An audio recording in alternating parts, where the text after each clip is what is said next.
How's it going, everyone? It's Harvey from Mother Sponge. 1000 today is February 15, 2022. As today, we're going to focus on this next major winter storm that could bring up to a foot of snow in some areas in the Midwest. And we'll also talk about the potential severe weather threat you could experience further southward in the United States. But before I begin, make sure to subscribe if you want to see more weather-related content. Make sure to like if you like this video, and make sure to turn on post notifications if you want to see even more weather-related content. So let's begin by taking a look at the current radar for the lower 48, and we do see some snow showers in the extreme northern portions of the Midwest. And while it isn't dumping a heavy amount of snow in these areas, this low pressure system will quickly change the conditions to the point where we're going to see a conducive environment for a low pressure system to develop, which will lead to our next major snowstorm for the Midwest, because there's a strong northerly flow associated with this low that's bringing a lot of that cold air to interact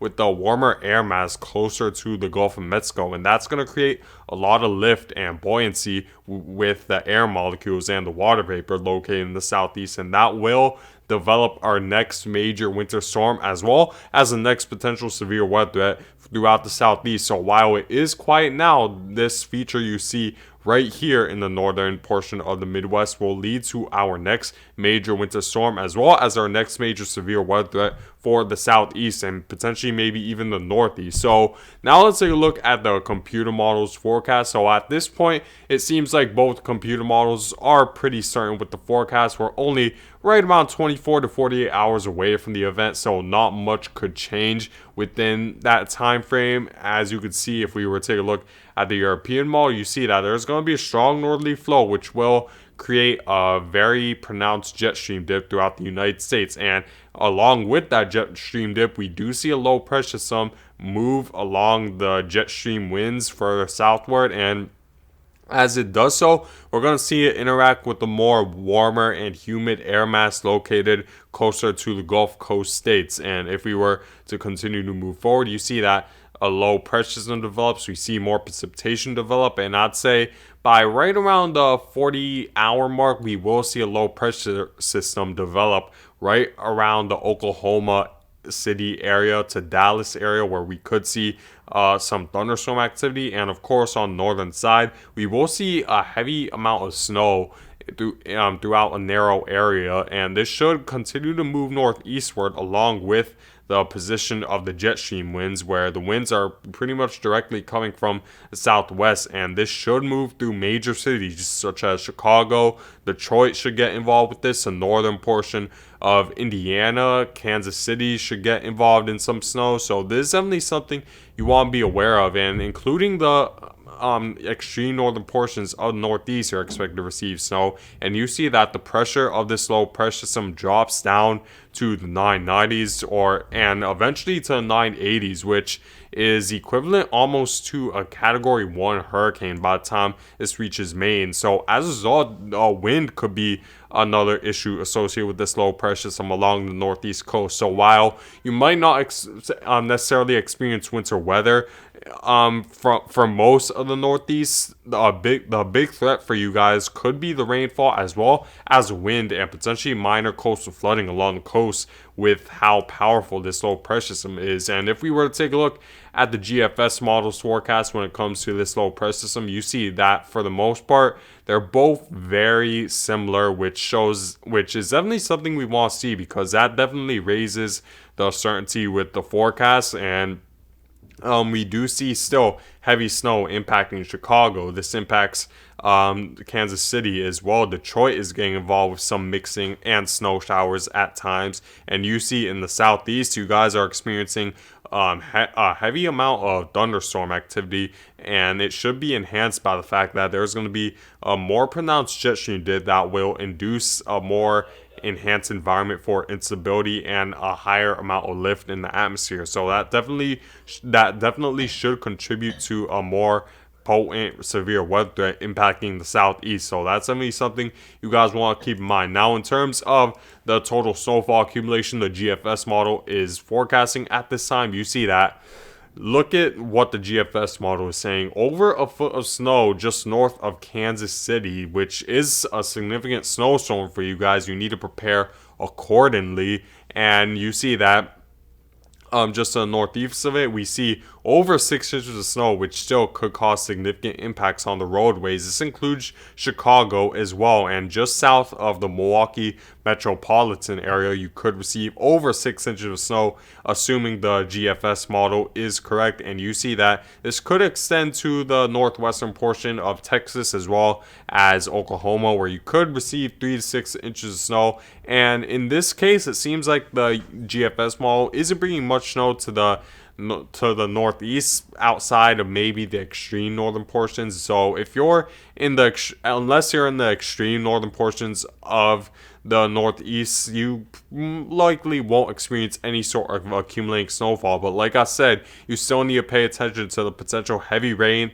and strong wind threat along the northeast coast. So make sure to keep that in mind headed into the Thursday and Friday time frame. And in terms of when you should begin to see the snow, I'd say right around the late Wednesday into early Thursday throughout the Midwest. This low pressure system should move relatively fast as a result of the powerful jet stream winds aloft in the atmosphere, which should allow this storm to move quite fast, but it's going to be powerful at the same time. So it's going to dump that heavy amount of snow at a fast clip. So you want to make sure to stay off the roadways for most of Thursday if you're within the path of this heavy snow throughout the Midwest. So make sure to keep that in mind. In terms of what the European model is saying, you see that the European model is taking a little bit less snow than the GFS model, but it still wants to bring over 6 inches of snow throughout southern Missouri. You see that the Kansas City, just south of Kansas City, is experiencing a little bit more snow as opposed to what the GFS model wants. It is saying where it wants to bring that heavier snow right over Kansas City. So there is still some marginal differences with the exact track of the low pressure system. That's definitely something we're going to keep an eye on over the next 24 hours. But if you're forecasted to receive snow, you most likely will receive snow throughout the Midwest. So whether you experience maybe 3 inches of snow or potentially a foot of snow, this still should be considered a major snowfall threat for you guys throughout the Midwest, and it's likely you will experience snow. So make sure to keep that in mind. And you see that Detroit in this scenario is experiencing right around 5 inches of snow, and Chicago is experiencing right around 3 inches of snow. So that's definitely something you want to pay close attention to. And the interior Northeast is experiencing heavy snow as well. So there's still certainly uncertainty with the exact track of the forecast. Really all depends on the position of the jet stream, which will depend on how strong the northerly winds are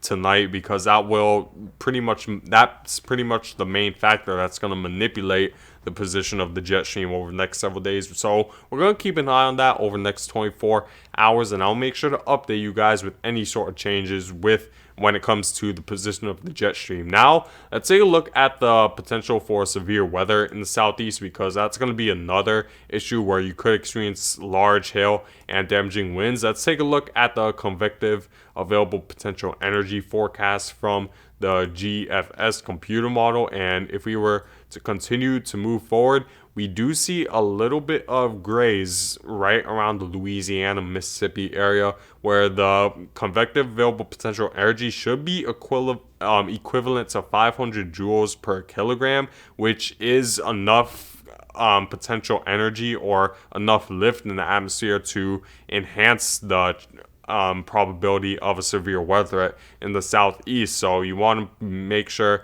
to pay close attention to that. We also need to take a look at the wind shear, because the wind shear plays a big part in terms of the amount of severe weather you experience, as well as your probability of tornadoes. And you see that the winds will be quite strong in the mid levels of the atmosphere. And if we were to take a look at the change in wind direction, you see that there's such a stark contrast when it comes to the change in wind direction with height. You see that in the lower levels of the atmosphere, the winds are pretty much coming from the north, but it shifts right around the 850 millibar point, where the winds shift from a northerly direction to more of a westerly direction. And that's something we're going to need to pay close attention to, because when we see a stark contrast when it comes to the wind direction, that definitely enhances the chance of a tornado threat in the southeast. While I don't think there's going to be enough lift or necessarily a strong enough updraft to create a major tornado threat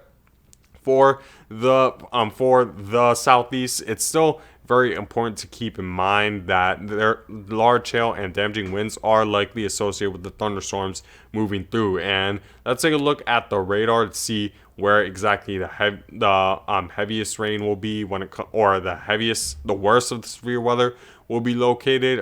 If we were to continue to move forward, you see that the squall line should develop right around Thursday timeframe. This should impact the northern portions of Mississippi, Alabama, extending through Tennessee, as well as there's going to be just enough lift for pretty powerful severe weather to occur. So make sure to keep that in mind. But let's also take a look at the winds along the surface of the United States. If we were to continue to move forward, you see that the winds will be quite strong along the east coast, where you see that we're going to see winds equivalent to right around 40 knots sustained, which is equivalent to over 50 miles per hour. And that's going to be something you want to keep in mind, and that could create a major coastal flooding threat along the southern shores of New England and Long Island. So make sure to pay close attention to that, because that could be a big threat to worry about when it comes to this low pressure system moving through, will be the wind, because this low pressure system will be quite powerful, and a lot of that dense air is going to attempt to filter into to the lower pressure, where the air pressure will be very low, and we're going to see the winds increase as a result of it. So that's going to be something to keep a very close eye on over the next several days. Now, taking a look at my snowfall forecast, you see that I'm expecting over 6 inches of snow. This includes Kansas City,